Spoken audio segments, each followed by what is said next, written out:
ao que está assentado sobre o trono e ao Cordeiro sejam tributadas ações de graças e honra e glória e poder por todos os séculos. Missão Evangélica Boas Novas. Programa Boas Novas. O que jamais passou pela mente de pessoa alguma em toda a história do gênero humano, salvação eterna, vida eterna de graça, sem participação humana nenhuma, é o que pregamos, porque é isso que significa o Evangelho da Graça do Senhor Jesus.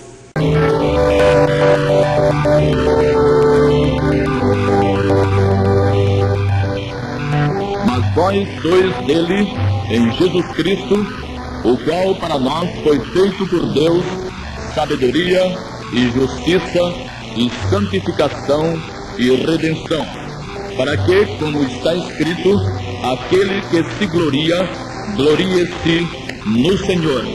Primeira Epístola de Paulo aos Coríntios, capítulo 1, versos 30 e 31. Durante cerca de 2000 anos, Deus tratou com homens e pactuou com homens individualmente. Adão, Abel, Enoque, Noé são alguns exemplos desse relacionamento individual. Cerca de 2000 anos depois de Adão, o Senhor chamou um homem para dele levantar um povo especial, do qual faria nascer o descendente da mulher que feriria a serpente na cabeça, quando seria cumprido o que fora prometido em Gênesis 3:15. Formado o povo de Israel, Deus o fez sair do Egito, e no caminho para a terra da promissão, deu-lhe ordenanças, estatutos e juízos que vão desde os 10 mandamentos, Êxodo 20, de 3 a 17, até a proibição da propagação de um boato falso, Êxodo 23:1, sendo contados por William Carey Taylor, missionário batista no Brasil, 2.386 dessas ordenanças, desses estatutos e juízos. Qual a razão de tudo isso? A iniquidade, o pecado, o desvio sempre constante e crescente do homem em relação às coisas santas, em relação à vontade de Deus. Desde que caiu no Éden, que o homem cai, e cai cada vez mais baixo, e cai sempre para mais distante do Senhor. Em Gênesis capítulo 7, está narrado o primeiro grande juízo de Deus contra a corrupção, o dilúvio. De milhares de pessoas, 8 apenas sobreviveram. Deus não brinca com o pecado.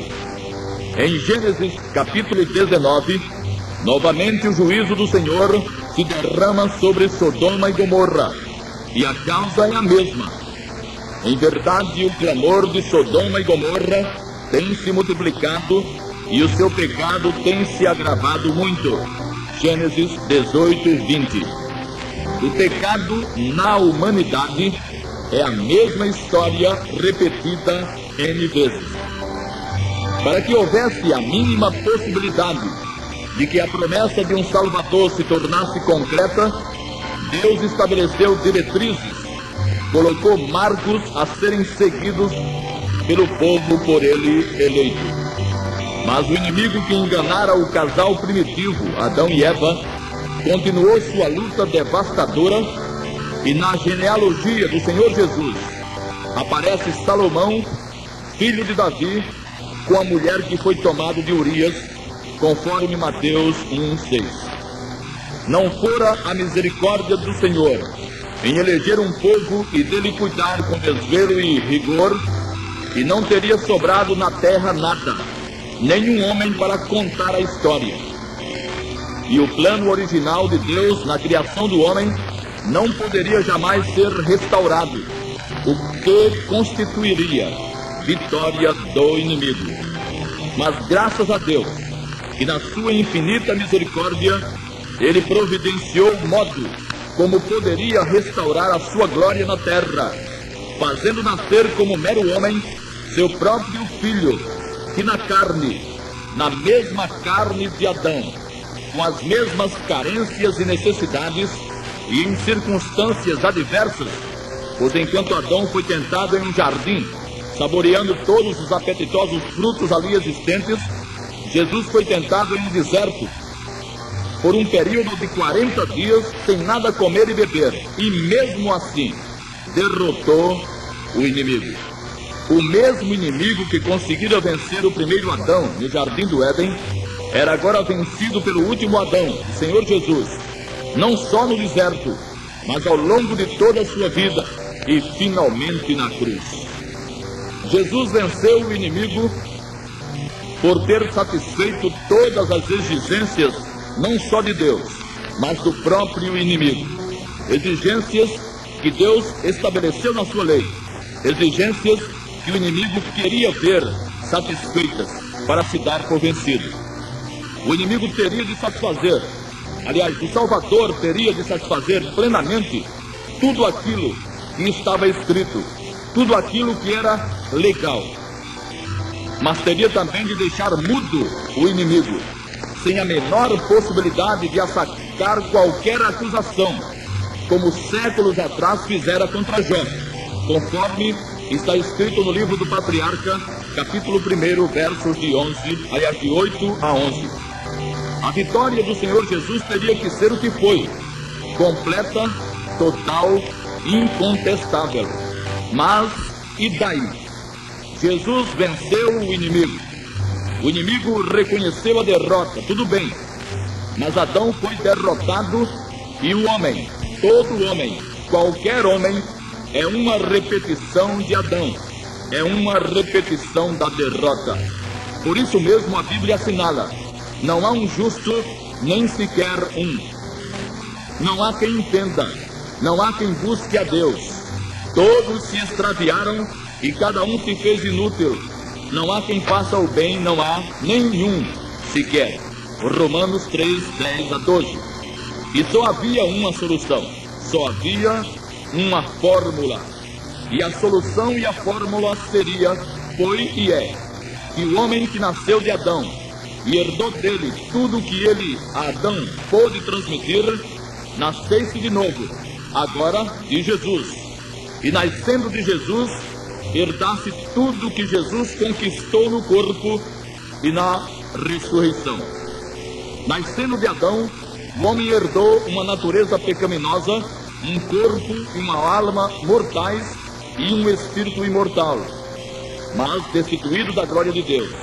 E nessas circunstâncias, ao morrer, seu corpo e sua alma se extinguem, e seu espírito continua vivo e consciente, mas para sempre longe do Criador, e em trevas eternas. É a perdição eterna. Os que nascem de novo, no entanto, herdam tudo que Jesus foi na carne, isto é, justiça, santidade, perfeição. E são tão perfeitos diante de Deus, ou são considerados por Deus tão justos, tão santos e tão perfeitos, por estarem no Salvador, como se nunca tivessem pecado, tal como nunca pecou aquele que os salvou. 1 aos Coríntios 1:30. E isso, precisamente isso, constitui a salvação eterna. Por causa dessa maravilhosa e translúcida verdade, é que insistimos no que a Bíblia afirmou ser inútil e debalde todo e qualquer esforço do homem no sentido de agradar a Deus. Só há uma maneira de o homem agradar a Deus: é confiar naquilo que o bendito Filho de Deus realizou na cruz. Confessar e homologar, isto é, concordar plenamente com Deus no seu plano. Identificar-se com Jesus crucificado é satisfazer nele tudo que nunca nenhum homem jamais conseguiu. Vale dizer, é cumprir toda a lei. Perfeição. Esta é a exigência de Deus para aceitar o homem na sua presença. Só que, como a Bíblia nos mostra, nunca nenhum homem jamais a alcançou, por mais esforço que fizesse. A maravilha do Evangelho é Deus vindo em socorro do homem. E ao invés de exigir-lhe justiça como na lei, ele, Deus, cobre o homem com a justiça do seu próprio Filho. E aí, a justiça do Pai é plenamente satisfeita na justiça do Filho. Foi e é assim o plano de Deus para a salvação do homem que quiser. Uma só exigência é feita ao homem, só uma, e ele diga sim. E então tudo que ele, o homem, nunca conseguiu ser, agora é em Cristo, sábio, justo, santo e remido, porque nasceu de novo, porque é uma nova criatura. Ele não se torna uma nova criatura porque faz coisas novas, mas porque nasceu de novo. Todas as tremendas e impossíveis exigências da lei, por causa da fraqueza da carne, são substituídas no pacto da cruz entre Deus e o seu Filho bendito feito homem, por uma só exigência: crer, confiar naquele que por Deus foi enviado, no Senhor Jesus crucificado. Por isso mesmo, quando os judeus lhe perguntaram: que faremos para realizar as obras de Deus? Respondeu-lhes Jesus: a obra de Deus é esta, que creais naquele que por ele foi enviado. João capítulo 6, versos 28 e 29. Toda e qualquer tentativa do homem, no sentido de satisfazer a justiça de Deus, é no mínimo ridícula. É qualquer coisa como tentar alcançar o sol com a mão. Se você, meu ouvinte, é um dos que ainda vivem nessa ilusão, pare já. Coloque os pés no chão e recorra a Jesus. Convide-o a ser o seu Salvador. Invoque o seu nome e confesse o seu nome também. E aí sim, você terá feito a coisa certa. Vocês e Deus estarão no mesmo lado e falando a mesma língua. Você e Deus estarão em paz. Justificados, pois, mediante a fé, temos paz com Deus por meio de nosso Senhor Jesus Cristo. Romanos 5:1. Não tente de outra forma. Ninguém tem paz com Deus sem ter nascido de novo. Ninguém é justificado sem ter nascido de novo. Ninguém nasceu de novo se não aceitou verdadeiramente Jesus como Salvador. Um dia você terá que prestar contas ao Todo-Poderoso, se não permitir que o Senhor Jesus o substitua. Não espere mais. Sem Jesus, você não tem a menor chance. Confie nele, pois para os que nele confiam, ele foi feito por Deus sabedoria e justiça e santificação e redenção. Tudo que Deus vai exigir de você para considerá-lo perfeito, e você não vai ter como fazer, foi realizado na cruz pelo Senhor Jesus. Aproveite e permita que Jesus o salve. Amém.